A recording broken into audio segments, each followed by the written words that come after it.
За үзэгчдийн өнөөдрийн Түмэн амгалан гайлтгыг нийслэл Улаанбаатар хотод 18 цаг тэгтэг минут болсон байна. Монголын комментчдын үгээ хэлдэг цаг эхэлжээ. ТV телевизийн 1-р сүг хөтлөгч билгээ би үзэгч таавахын Монгол коммент нэвтрүүлгийг өнөөдөр хүргэх юм аа. Тэгээд үзэгч таавахын Монгол коммент хаягуудаараа идэвхтэй нэгдэж өөрсдийнхөө үзэл бодол санал сэтгэлдээ чөлөөтэй илэрхийлдээрэй хэмээн урьж байгаамаа. Нэвтрүүлгийн эрхэм сайхан өрөө үг байдаг.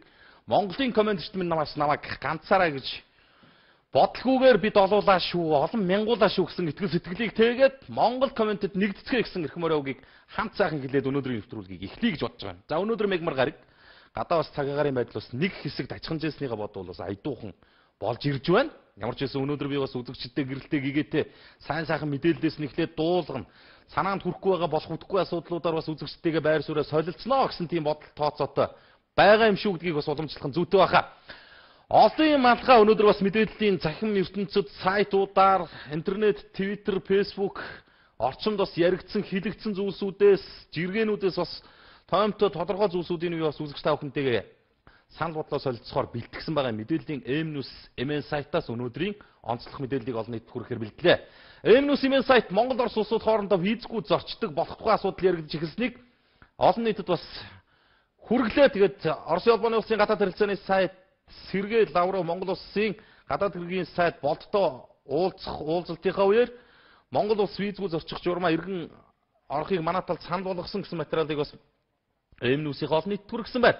1995 он хүртэл бол Монгол Орос улсууд хоорондоо визгүй зорчдог байсан бол 95 оноор бас энэ журам бол цуцлагдж байсан юм байна. Ингээд 2013 оноос эхлэн бол Оросын улбаны улс руу Монгол улсын иргэд визгүй зорчдог. Оросоос Монгол руу бас Оросын улбаны улсын иргэд бас визгүй ирдэг ийм тогтолцоо бүрдэж эхэлж байгаа юм байна. Энэ мэдээллийг M-News-ийн сайтаас үзэгч та бүхэн бас орж уншаараа үзээрэй гэж.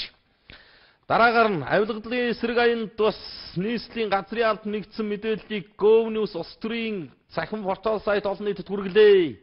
Улс төрөөр бас дагнан бичиж байгаа GovNews-ийн сайтын авилгалын эсрэг аянд нийслэлийн газрын албад бас нэгдэж байгаа таата мэдээллийг олон нийтэд хүргэж байна. Тэгээд энэ ямар ухтгунаар өнөөдөр бас онцолж олон нийтэд хүргээд байгаа юм бэ гэдгийг үзэгч та бүхэн бас зүв зүвтэйгээр ойлгоорой, ухамсарлаарай гэж бас хичээнгүйлэн хүсэж байгаа. Нийслэлийн газрын алба, ер нь дүүргүүдийн газрын алба гэдэг бол бас ямархуу хэмжээний бас авилгалын орчинд байдаг газрууд билээ гэдгийг бол нийслэлийн иргэд оршин суугчид бол даамаа мэдэн надаар хэлүүлдэггүй сайн ойлгодог байх. Тэгээд одоо нийслэлийн газрын алба бол авилгаас ангид ийм байгууллага болохоор энэ аянд нэгдээд орж байгаа юм байна. Тэгэд хэр зэрэг үр дүн гарч газрын албад хэр зэрэг авилгалаас хол хөндий байгууллагууд болох юм бэ? Хэр зэрэг төгөлдрөж төлөвшөх юм бэ гэдэг асуудлыг бас цаг хугацаа харуулна бизээ гэж. Авилгалын эсрэг өдөр бол жил болгоны 12 дугаар сарын 9-ний өдөр тохиодог. Тэгээд энэ өдрөөр бол олон байгууллагууд бас авилгалын эсрэг аянд бол нэгдсэн эдгээрийн нэг нь бол нийслэлийн газрын алба байж. За ингээд эндээс бас үр дүн гарах байх гэсэн тийм итгэл найдвар бас сонголын үзүүрт өвчүүхэн жижигч болох нь бас асж байгаа юм шүү гэдгийг суламжлах нь зүйтэй баха. За өөр нэг ийм материал бас өнөөдөр мэдээллийн M-News-ийн сайт дээр тавигдсан. Монгол улсын Facebook хэрэглэгчдийн тоо 494,280 хүрсэн материал бас өнөөдөр мэдээллийн M-News-ийн сайт дээр олон нийтэд хүрлээ. За энэ дээр яасан гэхээр зэрэг ерөнхийдөө Монгол улсын Facebook хэрэглэгчдийн тоо бол сүүлийн үед бол огцом өсөж байгаа юм байна. Хагас саяд бол хүрсэн байна. 494,280 хүн бол албан ёсоор Facebook-ийг хэрэглэж байна гэдэг байна. Монгол улсад бол үндсэндээ Facebook хэрэглэдэг энэ хүрээлэл бол одоо үнэхээр хол тасархаа болцсон юм байна гэдгийг харуулж байгаа. Нөгөө тээгүр. Сая болж өнгөрсөн шат шатны хідэн сонгуулиас бас үзэгч та бүхэн нэг зүйлийг бас маш тодорхой ухамсарлаж ойлгож авсан байх. Ерөнхийдөө бас сүүлийн үед нийгэмд залуучууд бол хит их энэ улс төржилт, хит их бас энэ улс төрийн орчноос бас айл болох татгалзаж байгаа. Иймэрхүү дүр зураг бол анзаарэгдэж харагдаж байгаа. За эдгээрийн нэг нь бол яхахгүй сая орон нутгийн сонгуулиар бас маш тодорхой харагдлаа. 3 хүн тутмын 2 шахуу үндсэндээ бол аль нэгэн улс төрийн нам хүчинд очиж саналаа өгсөнгүй. За цаашлуул улсын хэмжээнд бол зөвхөн Facebook-д нэгдсэн энэ нэгдлийн талд нь хүрхүү үгүй юутай адилхан хэмжээний бас намын дэмжигчд байдгаа гэж бодохоор зэрэг Монгол улс бас нэлийн эрүүлж байгаа мó гэсэн тийм хандлага эндээс харагдаж байгаа юм. Хизээч Монголд одоо ноёрхлоо тогтоож исэн хүчирхэг гээд байгаа энэ цаг үед бас игнэхгүй гээд ингээд өөрсдийгөө бодсон их хүндэрд гарсан улс төрийн нам эвсэл хүчнүүд бол зүгээр өөрсдийнхөө итгэл сэтгэлээр Facebook-ийг дагаж Facebook-д нэгдсэн 494,000 гишүүн шиг ийм гишүүнчлэлтэй болж чадаагүй юм а гэдгийг бас хэлэх нь зүйтэй баха. За тэг өнөөдөр юу яасан үзэгчтэй би бас 2 компьютерт орж ирсэн байна.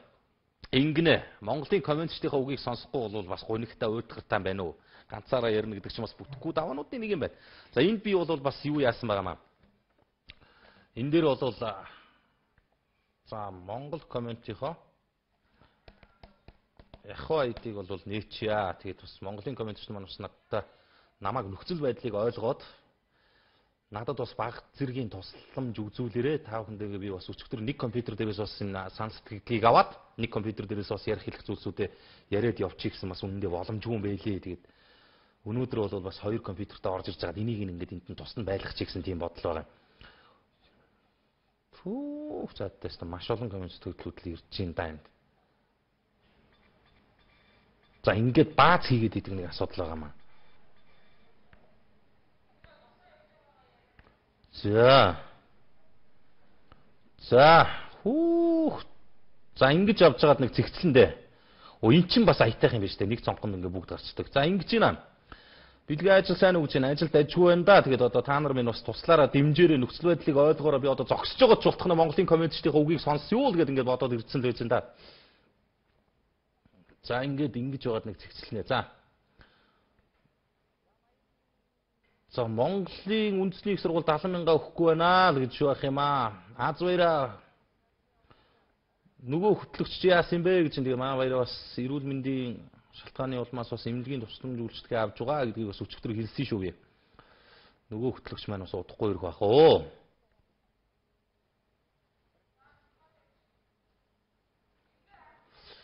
За өгөх болоогүй хүнийг өхнээ удахгүйгээд хэлж байгаа эмч байдгийн байна. Эмч нар бас арай дэмдэж байна гэж одоо хин гэдэг эмч тэгвэ.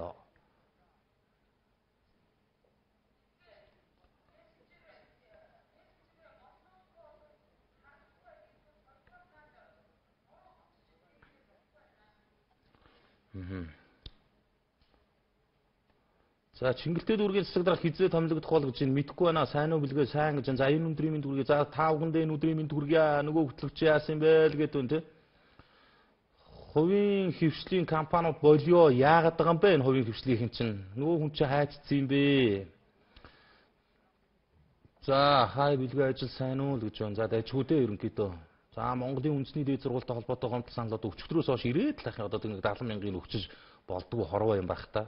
Хай автобусанд явж үзэл халаасны хулгайч нар бол арай дэмтлээ гэдэг. Энэ сүүлийн үед бас энэ халаасны хулгай бол үнэхээр гаарчлаа шүү дээ. Энэ нэг халаасны хулгайтай тэмцэх тасаг масаг цагдаагийн ерөнхий газрын дэргэд бас ажиллаад нийслэлийн цагдаагийн газрын дэргэд байдаг санагдах юм тийм. За 70,000-ыг өгөхгүй байна гэж энэ бас хаанах өгөхгүй байгаа юм. Битгий бааз хийлдэ гэж энэ үнэхээр нэр бас бааз хиймгүй л байна тийм. За өөр надтай амьдээ бас ороод ирлээ. Билгээгээд. За нөгөө 430-ыг өгөх нь үү 340-ыг шүү дээ. 340-ыг өгөх нь үү гэдэг. Ямар ч байсан одоо бас л бонд гаргаж өгнө. Энэ сүүлийн үед засгийн газар нэг л бонд гаргадаг боллоо шүү дээ. Чингис бонд гихчийг гаргаад яасан нөгөө нэг бондыг худалдаж авсан банк нь бол мөнгө угаасан хэрэгтэй. Санхүүгийн байгууллагуудаас шалгаж байгаа. Баатрын утаа байрнуудын халаалт нэр арай бишээ. Энэ бол нэрээ сэдвүүдийн нэг л дээ. За 12 сарын 21-ний талаар тодорхой мэдээлэл байвал өгөөч. Би одоо өчигдөр хангалттай өгсөн шүү дээ. Ер нь 12 сарын 21-нд бити бодолтой юм чинь. Бүр зарим нэг байгууллагууд одоо 12 сарын 21-нд шинэ жил мөлий тэмдэглэж байгаа болж ийн хийнтер гэсэн сурагч дуулж чинь л зүгээр шүү дээ энэ чинь. Бити тэгэлдэ энэ чинь. Мэдээж 12 сарын 1-нд ямар нэг юм болох юм бол бид нар энд ингэж байсны утга учир юу вэ наа? Бас бодмоор л шүү дээ. За нөгөө баярагийн маань л асуусан хүмүүс их байна да. Тэгээд одоо байхгүй нэгийг л ингэ санчдах юм байгаа. За дархан Улаанбаатарын дунд байдаг урьхан зоогийн газар өчигдрөөр 20 цагийн үед шатлаа гинэ. За энэ бас бичлэг юм хүмүүийг бас хүргээд ирэх байлгүй дээ. За тэгээд коммент сэтгэлдлүүд ирээд нэг жигдэрчээ гэдэг ямар ч байсан. Тэгээд би бас коммент сэтгэлдлүүдээ эргээд бас уншиж үзэгчтэй хүргэнэ. За өнөөдөр би бас мэдээллийн Time цэгийн сайт дээрээс бас бодмоор, санаа авал авмаар бас сэтгэмээр нэгэн материал бас тавигдсныг олон нийтэд бас хүндэж хүрэх гэсэн юм. Таймынхын ингэж юм л та. Гадаа гудамжинд хэвтэж байгаа хогийг бол үнэн хэрэгтэй ашиглаж чадвал юу бүтээж болдго юм бэ гэдгийг үзэгч та бүхэнд тодорхой фото зурагтай сурвалжлагатай хүргэсэн байна. Тийм юм байт юм байна. Тайм дээр нийтлэгдсэн энэ материалыг үзэгч та бүхэн ороод үзээрэй. За одоо чинь энэ үе чинь зүгээр хаягдал одоо хогон дээр хаягдсан тэр өрөөсөн гутлууд юм хүмүүс одоо чинь цэцгийн давир хийж чинь. Монголчууд бас сэтгүүл сэтгэж болтгол юм байна. Сэтгүүл сэтгэж чаддаг юм байна. Оо за миний компьютерыг бас наашнд өгүүлээд ирлээ. За энийг маа зураглаач бас барьж байгаа. За энэ хар. Зүгээр хаягдал бүтээгдэхүүнүүдээр хийсэн зүйлүүд. Одоо энэ номын тавирын цэцгийн мандал энэ төр энэ одоо чинь зүгээр дандаа бага насны хүүхдүүд л сэтгсэн юм байгаа байхгүй юу? Сонины хаягдал, хуванцар, сав, гутал, тэгэл жаад, сакс, гэрлийн бүрхүүл бүхнийг хийж байгаа. Одоо жишээ нь бидний нэрлдэг нөгөө 50 аяга байж шээ. Нэг удаагийн аяга. Нэг удаагийн аягаар ийм гоё гэрлийн бүрхүүл хийцэн тох юм. Монголын хүүхдүүд. Тэ мундаг юм бэлээ. Сонины хаягдлаар одоо жишээ нь ийм юм хийж болдгийм байх. Тэгээд ер нь хогийг бас нэг хог гэдэг талаас нь биш. Арай өөр хэлбэрээр харуул бас болох бүтэх зүйл байдсан байх шүү гэдгийг бас энэ харуулж штэ. Одоо багчууд яг ингэ хийж байгаа байдал байж байгаа юм. Үзэгч та бүхэн бас тайм имэйл рүү ороод энд ороос нь бас комент сэтгэлдлүүд орсон байлээ. Бяцхан иргэдтэй бас урам өгөөрэй гэж. Та нар бас мундаг юм аа дажгүй юм. Тэгээд хог руу орсных Govnews мэдээллийн сайт хог хаягдал халтиргаа гулгаа үүсгэсэн нөхцөлд газар эзэмшиг эрхийг нь цуцлах гэсэн материалыг бас олон нийтэд хүргэлээ. Тэгээ хүүтний үйлрэл эхэлж иргэдэд баггүй хүндрэл учруулад байгаа асуудал энийг бол яхахгүй халтиргаа гулгаа гэж хэлж болж байгаа. Манай нийслэлийн зам талбай ихэнх нь мөлгөр тэгш хавтангаар хийгдсэн. Гэтэл цас оронгууд л мөсөн готог болж хувирдаг. Тэгээ үүнтэй холбоотойгоор албан байгууллагууд ойр орчмын 50 м хүртэлх зайд мөсцөн талбайгаа цэвэрлэх журамтай ёстой байдаг юм байна. Энэ нь тэр бүр хэрэгждэггүй хойрог байдал байгаа юм байна. За тэгвэл энэ оноос эхлээд ерөнхийдөө ойр орчмынхоо талбай дээр халтиргаа гулгаа үүсгэсэн, за мөн хог үүсгэсэн нөхцөлд газар эзэмших эрхийг нь цуцлана гэж байгаа юм шүү. Энийг бас аж ахуйн нэгж байгууллагууд бас анхааралтай авчихад илүүдгүй мэдээлэл юм байна. За энэ нэг сонирхолтой бичлэг өнөөдөр бас мэдээллийн цахим ертөнцид бас нэлээд шуугаан тарилаа. Ингээд төр засгийн үйлчилгээний одоо засгийн газрын автоматзын дотор бол одоо засгийн газрын хэрэгслүүдээр дрифт үзүүлжсэн залуучуудыг бас видео бичлэгээр бичиж олон нийтэд хүргэсэн байхын. Тэгээд энэ бол бас ямар ч учир утгатай байдгийг би бас сайн мэдэхгүй байна. Энэ засгийн газрын автоваз гэдэг рүү бол орж үзсэнгүй. Үнэхээр одоо биш. Засгийн газрын автоваз биш байтал хилэгмэгдүүлээд байгаа мөгтөл бол цонхоор бичлэг хийжсэн залуучууд бол тэр хаяг маяган дээр нь яваад очсон наануу цаанууг ингээ гаргаад ирсэн байх юм. Тэг үзэгч та бүхэн бол үзчих ямарч байсан. Тэгээд араас нь бас ямар утга учиртай юу юм гэдгийг бас цөмөрөө ярилцъя. Тэгээд нэг ийм зүйл бас өнөөдөр мэдээллийн захин ертөнцөөр нийлээ явлаа. Time цэгийн би онцолж үзэгчдэд хүргэж байгаа маа.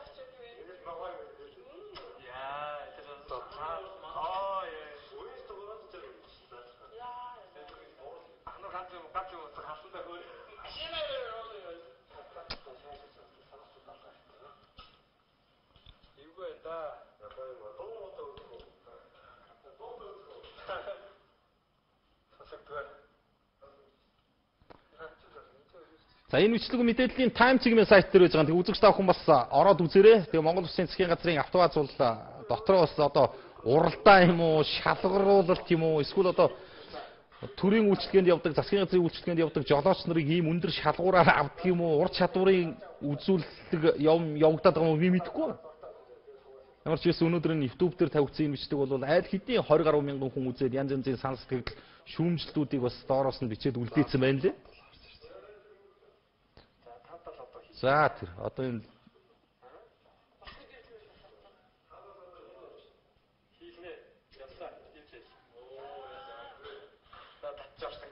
наач тийм яаж яасан бэ? За тэр гэртээ байна. Энэ бенз шүү дээ. Тийм биш зүгээр аваад зарцтай байсан. Утгаараа яасан юм бол юу юм шүү.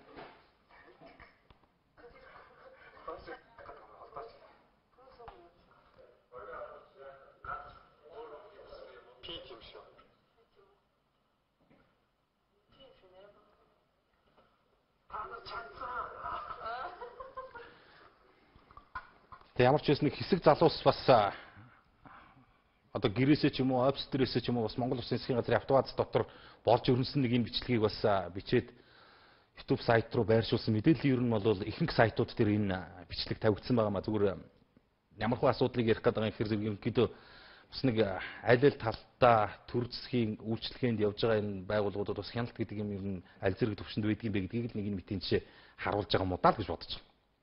Өнгөрсөн жил бас Монгол коммент нэвтрүүлгээр үзэгч та бүхэн санаж байгаа бол бас нийтийн тээврийн том оврын автобусууд бас нэг иймэрхүү дрифт үзүүлж бас нэг автобус баазынхаа хашаан дотор бас ямархуу хэмжээний нөхцөл байдал үүсгэж исэн билээ гэдгийг бол бид нэр ярьж лээс хамгийн гол нь одоо ийм дэндүү их ур чадвартай юм уу гэж ойлгож байгаа бидний нөгөө одоо үнэлэлт дүгнэлтийг нь одоо алгадчаал өгöd байгаа. Саяны залуучууд бол одоо шогшорсон байна л да. Үндэ бас лайтай юм мундаг юм а гэд.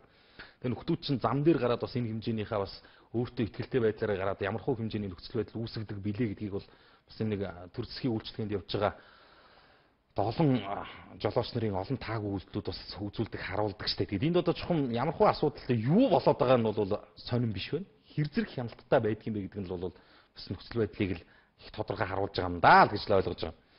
За тэгээд одоо коммент сэтгэлдлүүд бол энэтэй холбоотой их орж ирж байгаа байлгүй ирж ил байна. Тэгээд оюутнууд наалтаа захиалсан визанууд нь ирэхгүй маа. Тэгээд оюутан залуучуудын нэг наалт виза хоёр бол одоо үндэ санаа бүр амар юм уу? За та хоёр минь байгаа юм уу л гэж энэ байна уу байна уу? Сайн байна уу? Танаа нэвтрүүлэг гарч байгаа баярлаа. За нөгөө Монголын үндэсний их сургууль чинь бас яригдж байна. Монгол Улсын их сургуулийн эдийн засгийн сургуулийн 1-р курсын зарим оюутны виза картууд ирэхгүй байна гэж байна. Боловсролын яамнаас асуугаад өгөөч ээ. Сурлагын голч харж байгаа нэмэгдэл тэтгэлэг өгнө гэсэн яасан бэ л гэж байна.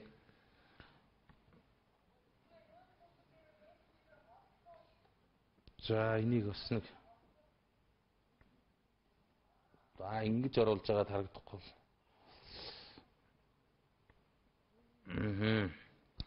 Хой орой минь ганцаараа хэцүү байна уу гэж. Хэцүү байна уу? Амархан юм алга. За бааз хийгээд байх юм. Баахан бааз хийцэн юм байгаад байх юм. За орой минь дархан шарын голтын нүүрс авч чадгаа байлаа. Ард иргэдээ бодмоор юм аа. Авлаа гэхэд шороо чулуу авч байна. Монголд байхгүй өндөр үнэтэй юм аа. Одоо шороо чулуу тийм өндөр үнэтэй болцсон юм уу? Яаси. За орой минь амжилт хүсэж байна баярлалаа. 2 настай ээжүүдэд 2 настай хүүхдээ ээжүүдэд мөнгө өгөх нь хിവэрээ юу хоёроо. За энэ бол 2013 оноос одоо 1-р сарын 1-ээс эхлээд хэрэгжих тийм засгийн газрын шийдвэр тогтоол юм гэсэн. Тэгээд одоо хэлсэн ярьсандаа хэрэгжээд өгнө байлгүйдэл гэсэн тийм бодол байна. За Монгол комментэд нэгдэцгээе ёо. За соёлгүй бүдүүлгээл харуулж байна да монголчууд. Орой минь танаа телевизийнхний асуудал юу болж байна гэсэн байна. За түрүүн ямар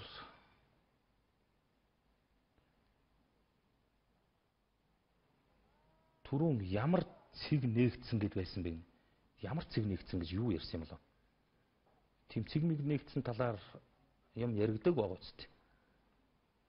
За чамайг битгийгээд ахаар чинь хэрэгээр тэгээд байгаа юм байна л гэж чинь за одоо баг тим юм байгаа үстэй. Одоо манайхан ч арай тэгмээргүй. Болооч игээд ахад арай тэгмээргүй юм да. За 340 мянга юу болж байгаа вэ гэж чинь одоо тэгэл бонд гаргаал өгөхийн гэсэн тэгээд энэ солиутын худалдааг болио. Ямар газраас баталгаатай солиут авах вэ? За одоо энэ нөгөө шинэ жил төхөөд ирсэн тэгээд манайхан өмнөх гашуун түүх бий шүү дээ. Тэгээд хідүүлээ хідэн 10-аараа яалаа нэг солиутнаас болж ямар асуудал болсон билээ гэдгийг бас бодмоор л юм тий. За бид иргэний үүргээ энэ эмэгтэй шиг баатарлагаар биелүүлэх хэрэгтлээ гэж. За энэ ямар эмэгтэй хэлж байгааг бол үзэгчд маань ойлгож байгаа хаа. Нөгөө бага насны хүүхдийг хойд эцэг нь зодж явах үед бас орж тэр бага насны хүүхдийн амийг аварсан эмэгтэй өнөөдөр бас цагдаагийн байгууллагаас тодорхой талархал шагнал үргэлжлэлтийг авсан байлээ. Бас иргэнийхээ үүргийг нэр төртөө биелүүлж ирээдүй болсон бяцхан багчуудаа аварсан тэр эмэгтэй шагнуулгүй яах вэ гэж бодож байгаамаа. За эний ч яста бүр үнэндээ хүчрэхгүй юм байна уу? Ямар амир юм бэ? За амжилт хүсэж байна. Тэгээ би энэ гайгүй юу? Нэг л ядарсаар гэдэг байна. Ядарч гин үнэндээ одоо худлаа юуг нь нуух вэ? Тэгээд одоо яста ийм л үед баяраагаа санд юм байна да. Чатуудыг болмоор байна. ТV намаар хүүхэд өрчлүүлнэ гэд яваад байна. За арайгүй илгүүдээ баазар байна. Арайгүй илгүүдээ. Монголчуудаа 12 сарын 21-нд юу ч болохгүй штэ. Битгий болно энэ төр гэд байгаа ч дээ. Амны бэлгээс аштын бэлэг гэж юм байдаг шүү дээ. Тийш дээ. Монголчууд бол амныхаа бэлгээс Хүний хүслийн 430 аваагүй хүний мөнгө өгөх юм болоо өгнө л гээд байгаа. Өгнө л гээд байгаа. Бүр 21 мянган хүртэл өгөж өгнө л гээд байгаа. Хаанаас авч өгөхийг мэдэхгүй юм а. Халаасны улгаа арай дэнтлээ. Өнөөдөр хичнээн ч хулгайчтай таарч байггүй. Тийм их хулгайч байна уу? Ямар амар юм бэ чинь. За хүүгээд зодсон эцэг буруутгагдвал 5-8 жилийн хорихыг сонсно гэсэн. Харин нэр тийм бас хуулийн зүйл заалт бас яригдж байгаа юм лээ. Баяраа хайцсан бэ гэж баяраа эмнэлэгт байгаа. Жолооны өмнө хизээ хөвлөгдөж байгаа юм бэ. Оноос өмнө гэсэн одоо энэ чинь тэгээд 12 дугаар сарын 11 болцсон явж идэг 40 мянган үнэмлэхийг 1-р сарын 1-ээс өмнө хөвлөж амжих уу одоо бааз руу. За та хоёрт амжилт гэж баярлалаа.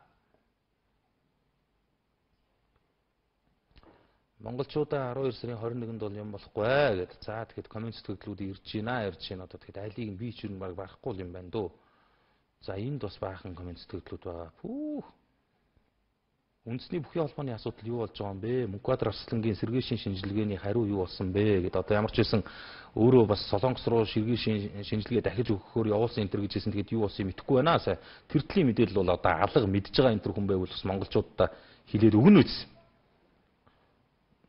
Үндэ тэр хулгайчд бол дэндэж байгаа шүү дээ. Өглөө болгон үлв долов гэдэл явж байдаг штеп. Одоо хулгайч гэж жишээ нь яаж танигддаг юм гэхгүй л дээ. Нийтийн тээврийн хүнд сурталыг зогсооё. Нийтийн тээврийн хүнд суртал, нийтийн тээврийн асуудал бол өчигдрөөс хойш бас л яригдээд байх юм. За Сүхбаатар ураг барилдана гинэ. Тий өчигдөр бас энэ синигээр өгчөөсөө ярилцлаган дээр хэлсэн байна лээ. Энэ өнөөдөр бас мэдээллийн сайтуудаар тавигдсан байгаа. Монголын үндэсний бүхий холбоо шинжлэгдэх юм бол барилдахад бол одоо үгүйсэх асуудал байхгүй гэж юм лээ. За энэ хэсэг хүмүүс сая төгрөгнөөс За энд нэг хэсэг хүмүүс сая төгрөгнөөс хоцроод байна штэ. Ажил хийж байгаа залуус яах юм бэ? Хувьцаагаа ч авч чадаагүй штэ. Хувьцаа авсан хүн ерөнхийдөө байхгүй л байгаа штэ. 12 сарын 21-нд юу болох вэ? Юу ч болохгүй. Хаа газар чин дээд сургууль 70 мянга өгөхгүй байна. Энэ талаар судалж өгөөч ээ. Мантахад овор зураас 82 гээд сэтгэгдэл бас ирсэн байна. За ингээд нэг хэсэг коммент сэтгэгдлүүдийг уншаад одоо бич бүр нэстэ хоёр талд тарж дуслаа л дөө. Хүү хич бүрст амар юм байна. Одоо бүр яамар чи одоо бүр заа нэг хэсэг ингэж яагаад нэг зэгцлээ. Энд бас одоо бас баахан комментүүд одоо энд уншихгүй бол гомдлоод одоо ялгцсан юм шиг юм болоод байдیں۔ Сайн байна уу? Танаа нэвтрүүл гарч байгаа мó? Гарч байна. Монголын үндэсний их сургуультай холбоотой гомдол дахиад ороод ирлээ. Нийтийн тээврийг камержуулсан гэсэн юу болсон бэ? Одоо мэдэхгүй гэдэг мөнгөнд төсвөлөгдөөл гарцсан гэсэн. Салют зарахыг болиулсан дээрээ л гэж энэ одоо бүр болиулах нь хаашаа. Гэхдээ нэг салютанд тогтоодог хяналт тентэр гэж байхгүй бол хин дуртаа нь оруулаад ирдэг. Тэгээд чи бүр одоо баг тесрэг бөмбөг шиг юм болж штэ. Төслийн 100 олдохгүй байна гэж чинь тэ. Баянгол дүүргийн 46 дугаар сургуульд арай бишээ. Тэр тусмаа халаалтын хувьд бол үнэн хэцүү юм аа. Өвд болохоор бол мөөгөнд сүрдөөд байх юм аа. Ямар хэцүү юм бэ те. За үндэсний дээд сургуультай холбоо төслийн 100 олдохгүй л байна гэж байна те. Хай Монгол коммент нэрээ төдөө ТV8-ын чатаар хүүхэд үрчлүүлнэ гэд явсан шүү. Энийг хэлээрэй гэд гот тэгмээргүй юм да гүү ах уу. За жолооны үнэмлэх юу болсон бэ? Монголчуудаа энэ эмэгтэйд баяр хүргье гэж байна. Одоо баяр хүргэсэн сая бол баяр хүргэсэн шүү. Нөгөө хөтлөгч чинь харагддаггүй. Одоо харагдахгүй одоо заавал албаар харуулах гэж байгаа юм бишээ. Тэгээд одоо харагдах боломжгүй байгаа учраас харагдахгүй байгаа шүү дээ. Саяны дрифт юун дээр байна ээ гэж Time цэгийн сайт дээр байж байна. За сэрүүлэг дээд сургууль төлбөрөө нэмчээд одоо хүртэл халаалт нь байхгүй байх юм а гэдгүү төлбөрөө нэмсэн бол ядаж халаалт өгнө. Одоо халаалтгүй сургууль ер нь яаж үйл ажиллагаа явуулд юм бэ? Хай гадаа шөндөө 40 хэм хүрч байна гинэ. Цагуурийнх нь нуугаад байд юм шүү гэд ариу гүйлгүү дээ. За ингээд ямар ч үсэн коммент сэтгэлдлүүдийг нэг хэсэг явуулчлаа. За эн чинь бүр өстө солиорох юм байна. Яа наад. За ингээд энийг нэг түр зур ингээд аазан чи тийм ээ. За ингээд коммент нэг түр аазнаад. Аха. За ингээд яг зөвхөн Монгол коммент хаягууд бол миний хажуудалд нэгдсэн байж байгаа үзэгч та хүн бас Монгол коммент хаягууд руугаа бас санал сэтгэлдлүүдээ бичжээ, ирүүлжээ. Тэгээд одоо за энэ урхан зоогийн газар урчин шатсан бичлэг бас энэ замын жолоочноо. За одоо дархан эрдэнэт булган чиглэлд явдаг одоо хөвсгөл чиглэлд явдаг, тэр чиглэлд явдаг бүхэл хүмүүс мэдэндээ одоо нэг дөрөвхөн хоолтой байсан ганц газар мэн ингээд шатчлаа да. Тэгээд хүний мууд дурлж үзүүлж байгаа юм биш ээ. Бас одоо юу гэдгийг те гал команд түргэн тусламж яаралтай авах боломжгүй бас арслагдсан бүсд байж байгаа ийм үйлдвэр үйлчлэгээний газрууд бол бас энэ аюулгүй ажиллагааны дүрм журмаа чамд хатуу мөрдөж ажиллахгүй бол бас энэ мэтийн зүйл давтагдан гарч болцшгүй юм шиг үдгүүднээс сэрэмжлүүлж хүрэж байгаа маа. Гал одоо юунаас болж гарсан инээ трийг нь бол мэдх юм алга одоо мэрэгжлийн улс шинжээчд нь бол очсон галын дүгнэлтийн трийг бол гаргаж байгаа биз. Ер нь бол иймэрхүү зүйл бол их олон биш дээ. Зөвхөн одоо дарахын эрдэмтдийн зам байсан урхан гэлтгүү баруун зүүн аймагуд руу явж байгаа замд бол энэ мэтийн одоо томоохон газрууд бол олон байж байгаа. Тэгээд энэ яра шатхуун дүгээх станцын яг замтаа замын залгаа байж байгаа. Ямар бол ямар ославаар гарч болохоор байсан байж байгаа. Тэгээд жирөөсөө нэг 50 хүрэхгүй метрийн наан цаана байж байгаа байхгүй. Одоо тэнд цаан тэр хоолны газар шатж байгаа замын наатал дээр бол шатхуун дүгээх станц байж байгаа. Тэгээд иймэрхүү асуудлуудаа бас бодож болгоомжлохгүй. Одоо чинь гал гараад юу гэдэг одоо өрхөн зоогийн газраас гал гараад 103-т одоо дуудлага өглөө гэхэд гал командын машин хэдэн цагийн дараа очих уу гэл бодвол энэ ч асуудалтай шүү дээ. Хот дотроо баг асуудалтай ирдэг энэ улсууд ч юм бол тэнд очиж хурдан хугацаанд бас энэ гал төмрийг унтраан гал төмөртэй тэмцэнэ гэдэг бол бас ямар байх уу гэдгийг бас ойлгоод бид нар бол хамгийн гол нь нөхцөл болцоонд тааруулж амьдмаар байна л да гэдгийг энэгээр хэлэх гээд байгаа юм л. Өөр юм бол байхгүй шүү дээ үнэндээ. Өөрөө өөрсдийнхөө нөхцөл болцоонд тааруулаад өөрөө өөрсдөө л бас сонор сэрэмжтэй анхааралтай болгоомжтой байхгүй бол юу гэдэг юм бэ дээ энд бол нэг одоо мууд дурлаж нэг улын шахаагаад байгаа юм биш зүгээр иймэрхүү зүйл бас дахиад давтагдаад гарч магадгүй юм шиг үдгүүднээс л болгоомжлуулж байгаа сэрэмжлүүлж байгаа ядаж нэг галын хорч ултхнаа аваад тавьчий да гэсэн бодол болгоомжлол бас нэг ч гэсэн хүний толгой тархинд буух болов гэсэн үүднээс л үзүүлж байгаа шүү гэдгийг л бас онцолж хэлж байгаамаа. За өнөөдөр бас мэдээллийн цахим ертөнцөөр нөө өчигдөр яригчээс асуудал чинь илүү өндөр аваад гараад ирлээ. Тэгээд мэдээллийн сайтууд дээр өнөөдөр бас амбаг доктор улсын өмчөд халтсан материал бас олон нийтэд бас тодорхой зурагтай хөрөгтэй баримттайгаа бол дэлгэгдээд хүрээд ирлээ. Оллоо цэгийн сайтаас бас өнөөдрийн асуудлыг онцолж байгаамаа. Энэ ингэсэн байдсан байна л да үзэгчлээ. Би бас өчигдөр ерөнхийдөө асуудлын нарийн ширээнийг мэдэхгүй байсан чинь энэ чинь хоёр өөр бүтээгдэхүүний тухай асуудал яригдаад байгаа юм байна. Одоо Monsters энэ маргааш одоо бүр сүүлдээ бүр улсын хэмжээнд очоод бүр хид хідэн газрыг хамруулж аваад хид хизэн эрдэмтэн докторийн бүтээлийг үгүйсгээд ингээд яваад ирж байгаа байхгүй. Энэ ингэсэн байт юм байна. 1965 онд за үзэгч та хүмүүс ороод бүр өөрсдөө нэг баримттай харж байна. Хайд үгээд одоо бүр одоо Монголын одоо уламжлалт арга ухааны бүр нэртэй одоо энэ мастер хүн юм байна л. Тэгээ энэ академич доктор одоо хайд үгээ бол 1965 онд бол энэ технологиг нээж исэн юм байна. Ингээд яасан хэр зэрэг түүнээс хойш яасан хэр зэрэг улсын ардын эмнэлгийн хүрээлэн. За тэгээд араас нь бол химийн хүрээлэн, мал эмнэлгийн хүрээлэн. За хөдөө аж ахуй их сургуулийн эм судлалын тэнхэм. Тэгэл үрсэн нэртэйгээ ингээд үрсэн маш олон эрдэмтдийн оролцоод ингээд 1965 онд албан ёсоор гарч ирсэн энийг л одоо жишээ нэг хүн минийхаа гэл ингээд булаагаад авчиж байгаа юм л. Тэгээ яасан гэсэн тухайн үед энийг яагаад улсын өмчөд халтсан гэдэг юм бэ гэсэн чинь би тэрийг нь ойлгохгүйсэн байхгүй. Энд чинь ийм юм байна. За энэ дэр үж байгаа. За энэ дэр үж байгаа. За энэ имийг бий болгохын тулд Монгол улсын төсвөөс нийтдээ 700 мянган төгрөгийг төсөвлөн гаргаж энэ бүтээгдэхүүнийг гаргасан байдаг юм байна. Энэ ямар бүтээгдэхүүний тухай ярьж байгаа юм бэ гэхээр зэрэг энэ дэр бол салорид нэртэй өөр бэлтгэл байгаа байхгүй. Салорид нэртэй имийг одоо 1965 онд одоо дээр дурдсан тэр нэртэй эрдэмтэн энэ олон газруудын хүчин зүтгэлээр гаргахын тулд 700 мянган төгрөгийг улсын төсвөөс гаргасан байна. Тэгэхэд дээд боловсралтай хараа. Энэ дээр гол нь байгаа байхгүй. Дээд боловсралтай нэг хүний сарын цалин 625-аас 850 төгрөг байсан байна. За дунджаар нэг 700 төгрөгээ бодох юм бол 700 мянган төгрөг тухайн үеийн 1000 хүний сарын цалинтай тэнцэжсэн байгаа байхгүй юу. Ганцхан энэ бэлтгэлийг гаргахын тулд 1000 дээд боловсралтай 1000 хүний сарын цалинтай тэнцэх хэмжээний мөнгийг улс төсвөөс гаргаад энэ бэлтгэл бүтээгдэхүүнийг гаргаад ирсэн. Өнөөдөр жишээ нь одоо энэ бол нэг хүний одоо хувийн өмчлөлт очсон ийм асуудал яригдаад байгаа юм билээ. Энийг би бол өнгөрөх өдөр бас нэг учир начрын сайн ойлгохгүй байсан чинь хамгийн гол нь хичнээн олон эрдэмтэн, хичнээн олон судлаачид, хичнээн олон газар бас энэ асуудалд улсын ардын эмнэлгийн хүрээлэнгээс эхлээд ерөөсөө хөдөө аж ахуй их сургууль, Монгол улсын химийн хүрээлэн, мал эмнэлгийн хүрээлэн ерөөсөө бүх газар хэлцүүд энэ дэр ингээд оролцоод явсан байдаг ийм асуудал байгаа юм байна. Тэгээд үзэгч та бүхэн бас энэний учир начрыг бас наанууд цаануудаа ойлгохгүй бол өнөөдөр бид нар чинь бас ерөнхийдөө бас ямархуу нийгэмд ямархуу байдалтай эрүүл саруул амьдрах тэр баталгаатайгаар байна уу гэдгийг л бас бодмоор болж байгаа юм байна. Юм болгоныг ус төржүүлдэг, юм болгоныг бас нэг бизнесийн эрх ашигын үүднээс нэг ашигын төлөөх нүдээр хардаг энэ байдал бол ардаа бас иргэдэд хэр зэрэг хэмжээний хохирлтыг дагуулж идэг юм бэ гэдгийг л ерөөсөө нэг ийм энгийн жишээл та бидэнд их тодорхой харуулчихж штэ. Одоо энэ ингээд мэдээллийн фактын сайт дээр бас гарсан байж байгаа. Хойноос ирээд хот манаах гэл ингээд байж байгаа. За одоо үзэгч та бүхэндээ би бас нэг материалыг хүргэнэ. Энэ ингэсэн байна. Өнгөрсөн өдөр халуун усны газар 13 настай охин нас орсон ноцтой хэрэг гарчээ. Хан үйлдвэргийн 5 дугаар хорооны нутагт байрладаг халуун усны газар хүн амны хэрэг гарсан гэсэн дуудлага ирсэн байна. Тэгээд өнгөрсөн амралтын өдөр буюу Ням гарагт 13 настай энэ гэдэг охин усанд орж байгаад амь нас алдсан хэрэг гарсан гэж байна.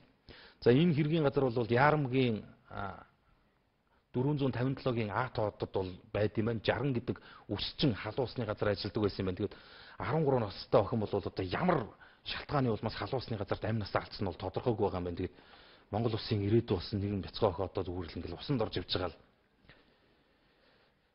Бурхан минь одоо тэг юу ч хэлэх вэ? Ингээл одоо юу гэдэм бэ те? Гэр ороолтын амьдрал нөхцөл байдал гэдгийг хэцүү шүү дээ. Ингээл нэг усанд орж явж байгаа л амь насаа алдсан. Ийм материал бас мэдээллийн мэдээ цэгийн сайт дээр тавигдсан байх юм а. Энийг тийг бас мэрэгжлийн байгууллагууд нь олж тогтооно гэж одоо тэг хэцүү юм да. Тэгээд одоо зовлонтой энэ байна л. Энэ хэрэг болсон газар нь энд юм байна. Ингээд өсчөнтэй одоо нэг ийм зүйл бол нийслэлийн гэр хороолт битүү биедээ нэг иймэрхүү дүр зургийг бол үзэгч та хэд бол дэндүү сайн мэдэн дээ. Нэг болондаа нэг өсчөнтэй нөгөө талдаа нэг хитэн шүршүүр тавьсан халуун усны газрууд одоо тэгэл арай нэг хямдхан шүгүнтэй тэр нэг тансаг саав юм хэмээр орч чадахгүй нийслэлийн гэр хороолт иргэдэд үйлчлэгийг үзүүлж идэг зүгээр юунээсээ болсон яасан гэдэг нь бол мэрэгжлийн улсуудын цагдаа хуулийн хяналтын байгууллагын тогтоон тодруулна биз бодчороо болгоомжилчороо гэдэг үднээс бусдад нь бас сануулж л одоо хэлж байгаа шүү. Бас түүнээс би одоо юмны мууг нь дуудаж одоо тэгээ улын шахаж энэ төр болоод яваад байгаа юм биш. Эсвэл одоо нэг хүний зовлонгоор одоо янз янзын юм хийгээд байгаа ч юм байхгүй шүү гэдгийг л хэлмээр байгаа юм. Бусдад нь бас нэг болгоомжлоод санаад авчаарай гэж сануулж байгаамаа. Мэдээллийн чухал цэгмийн сайт маш ноцтой материалыг бас өнөөдөр олон нийтэд хүргэсэн. Тосон заамар торох цэцэггүй болсон гунигт түүх гэсэн том материал бас өнөөдөр үзэгч та бүхэнд хүрлээ. Тэгээд одоо заамрын хүндий гэж нэг ийм хүндий байсан юм байна. Тэгээ манай зураглаачийн дуранд бууж байгаагаар үзэгч та бүхэн бас харж байна. Энэ ингэсэн байгаа юм. За энэ зураг бол заамар тосгон хэмээн нэрлэгдэж байх үеих. Харин бусд нь одоогийн тоост заамар хідэн тийш сэмлэн цалаалуулж улаанаар урсан буу энэ ус бол хатан туулын нэг хэсэг. Баялагийнхаа балгаар байгалийн сүрэл, баялагийн хараалд үрдсэн заамрын хүндийн балаг хатан туулаар хүрээгээ тэлжвөө Улаанбаатар орчимд ногооноор туяардаг туулын ус заамар орчимд байгаль ээжийн цусан нулимст бодогдсон улаанаар иргэж байна гэдэг ингээд бичсэн нийтлэлийг үзэгч та бүхэн бас энэ зурагтаар харж байгаа. Энэ заамар бол одоогоос 2-3 жилийн өмнөх заамар. Одоогийн заамар бол энэ байна. Харж үйж л итгэдэг юм байна л та хүн яг нүдэрээ үзчихэж л нэгийг бодд юм байна. Тэгээ одоо бидний нүдэн дээр л одоо туулгал маань нийслэл Улаанбаатар хот маань нийслэлийн сая гаруй иргэд оршин суугчид маань цэвэр усны ганцхан их үүс өрнөөцтэй байж байгаа. Энэ хараа. Хүүх бүр арай л амир болдго юм байна нэр.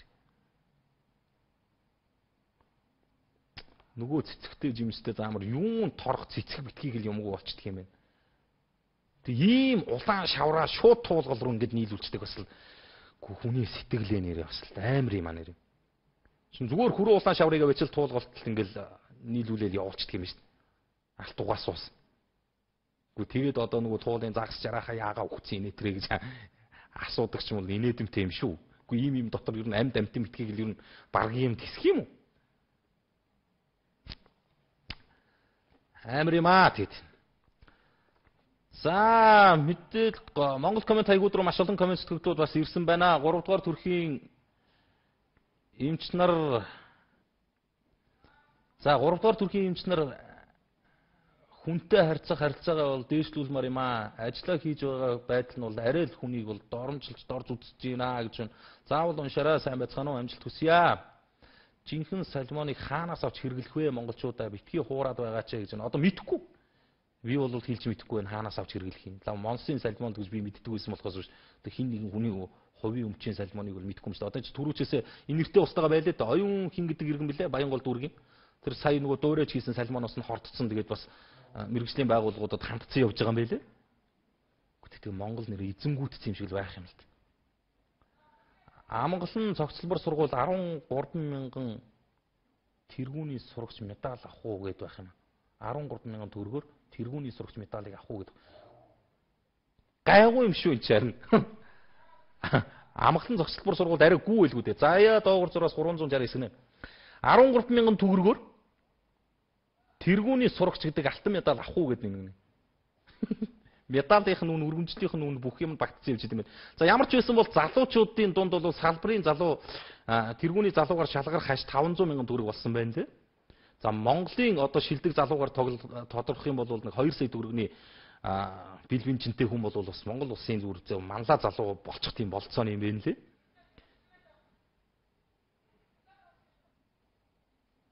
За 2012 оны 12 дугаар сарын 21-нд дэлхийн сүрх ямар нэгэн шинж тэмдэг илрүүл мэдэгдээ чи хилээ чи битээ ингэж нэгнийгаа дөргөөж л да. Одоо би өчигдөр бас нэвтрүүлгээр хэлсэн шүү дээ. Тэгэл нэг иймэрхүү нэг хөгийн нэг үлгэрч юм шиг юмд бас ямар ч үндэслэгүй юмд итгээл өнөөдөр бас нэг нэгнийхээ тархийг угаасныхаа гай балгийг бид нар бас амсаал явж шүү дээ. Өнөөдөр Нарантуул зах дээр 5 антаа гэр 2,500,000 төгрөг хүрсэн байж байна. Сүүлийн үед рүү сүүлийн 1 сарын дотор үнэ нь 3 дахин нэмэгдсэн ганцхан юм байгаа. Энэ бол лав байгаа. Тэгэл хөөрхийн нэг хідэн хөдөөний ядарсан малчид одоо жишээ нь энэ сенсацийг чи хүлд үргэлж дуусчих шүү дээ.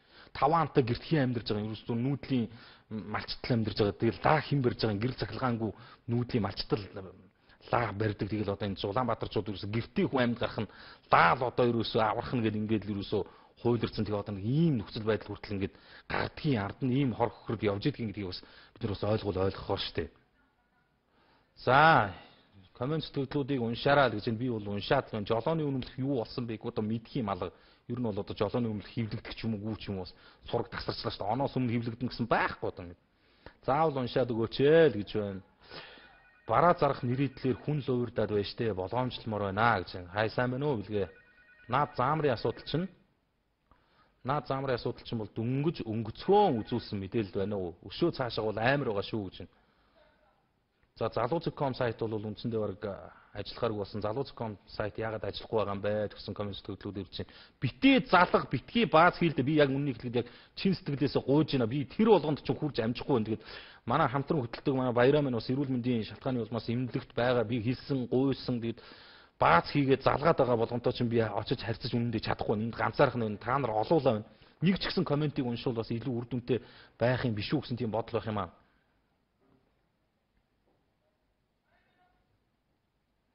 За найруулагч маань тэндээс бас 2 минут гэсэн тохиогч 21-нд юу болохыг нь өөрсдөө хавцшил даа гэж чинь тийш. Дархны тийс 70,000 өгөхгүй байх гэнгүүт нэг 70,000 төгрөгийг өгсөн бол өгчөж болдгоо эсвэл болох юм бол одоо болчдгүй тэгээд зовлонтой юм а. Ерөөсөө өдрөдөртөл нэг оюутны 70,000-ын гомдлгүй, оюутны 70,000-тай холбоотой асуудалгүй өдөр гэж бол надад лав таарсангүй шүү дээ сүүлийн үед. За тэгээд энэ маш олон коммент төгтлүүд, маш олон зүйлүүд бас ирсэн юм байна. Тэгээд энэ заамартай холбоотой асуудыг бас чухал юмнийхэн бас хөндөж гаргаж олон нийтэд үзүүлэлтэд харууллаа. Тэгээд энийг үзээгүй, хараагүй, нүдэрээ үзээгүй хүмүүс бол үнэхээр асуудал ямар байгааг бас үнэхээр мэдхээргүй байж. За өнөөдөр бас нэг асуудал яригдсан. Тэгээд Монгол улсад бас энэ ураны олборлолт гэдэг юм удахгүй явагдах гээд байна. Тэгээд ураны лиценз бол бас хэрэгсээ хэтэрсэн. Цөмийн энергийн газар бол маш олон ураны лицензийг өгсөн энэ төр гэдэг асуудал бас нийгэмд нэлээд сенсац тарьж бас явж ирсэн. Өнөөдөр мэдээ цэгийн сайт Цөмийн энергийн газрын дарга тэгш баяраас бол аль биесний тодорхойлол авснаа олон нийтэд захин хэлбэрээр хүргэсэн байхын тэгээд Монголд бол ураны ашиглалтын нэгч лицензийг бол Цөмийн энергийн газар олгоогүй гэдгийг бас Цөмийн энергийн газрын дарга аль биесээр мэдэгдэж байгаа юм байна. Ийм зүйл бол огт байхгүй юм байна шүү. Тэгээд одоо бас юу гэдэг те айх болгоомжлох зүйл бол байх. Гэхдээ бас юмд бас учиртаа начиртаа хандж байхгүй бол ерөнхийдөө бас нэг ус төр хийгээд байдаг ийм асуудал бас ард нь байдаг юм байна. Тэгээд Цөмийн энергийн газар гэдэг бол маш эмзэг салбар байж байдаг. Энийг бас нэг ус төртөө хольж хутгадаг. Тэгээд нэгнийх нь хийж байгаа ажлыг нөгөөх нь үгүйсгдэг, нөгөөдгийнхөө байхгүй мийг нөгөөдг нь гаргаж ирдэг нэг иймэрхүү асуудлууд бас яригдал явагдчихил байдаг юм байна л да. Тэгээд мэдээ цэгийн сайт дээр бол энэ материал тавигдсан байгаа. Үзэгч та хүмүүс орж харж болох юм. За танаа нөгөөдг чи хайцсан юм бэ? Баярагийн маань л сургалсан хүмүүс их байна. Тэгээд дуудахгүй ирэх байхаа л гэж бодож байна доо. За 70,000-ыг өгөөгүй байхад болоо л өгдөг үсттэй. Оюутнууд нэрээ арай л хитэрч байна. Сэтгэлгээгээ хөгжүүлээч л гэж нэг одоо тэгэл янз л байх юм л да. Заримд нь үнэхээр хэрэгдэж байгаа юм л өгөрхий чинь бас л Монголын нийгэм бол хэцүү л байгаа шүү дээ. За залууцэг.com яагаад хаагдсан юм болоо? За оюуны өмчтэй холбоотой асуудлаар хаагдсан шүү дээ. 46 дугаар сургууль арай биш ээ. Халаалт бол маш муу байна гэдэг. За энэ комментиг дахиад бичээд ирүүлж бай. За энд юу байна?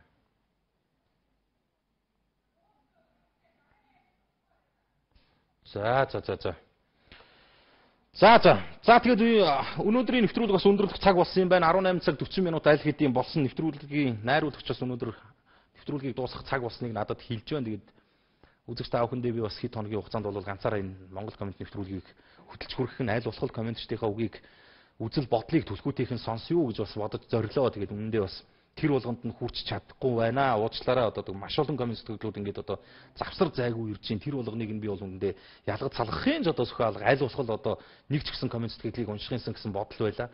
Үлдсэн уншигдаагүй, харагдаагүй, амжилтгүй үлдсэн усудаас бити янз янзын бодороо, битгий гомдороо одоо уучлаарай. Тэгээд нэвтрүүлгийн дараа би бас сууж байгаа та бүхэнтэй бас мэдгэж чадах зүйлээ санаа бодлоо солилцъё. Тэгээд өнөөдрийн нэвтрүүлэг өндөрлж байгаа. Маргааш 18 цаг тэгтэг минутаас үзэгч та бүхэн бас Монгол комент хаягуудаараа надтай нэгдээд ороод ирээрэй гэж урьж байгаа. Нэвтрүүлгийн эрхэм сайхан үрэг хамтдаа хэлцгээе. Тэгээд маргааш 18 цагтаа уулзсан ш үзэгчтэй Монгол комментэд нэгдэцгээе.